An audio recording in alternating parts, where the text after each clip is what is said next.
Hello everyone, welcome back again to this channel. Join me today, let's make suya spice, and if you enjoy watching this video, please like and share.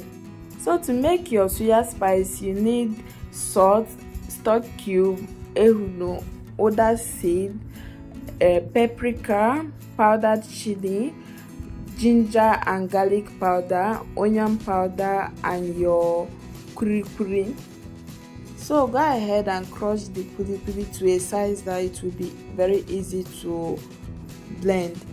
Then pour it into your blender, and if you want to see how I made this puli, check it out on my channel.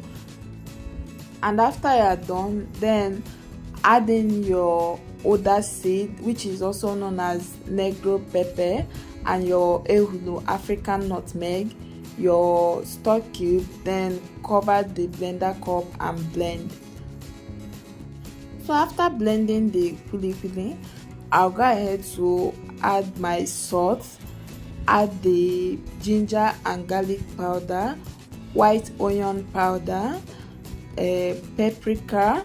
Then I'll add my powdered chili as well. Then I'll use my spatula to give it a quick stir. Then I'll cover the blender cup and blend until it's turned into powder form.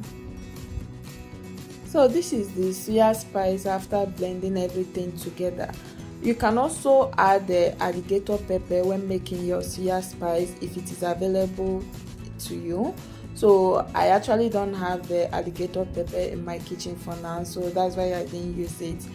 So I'm going to pour the suya spice into a clean dry plate, and after that I'll transfer it to a tight container, then store it till the day that I want to use it.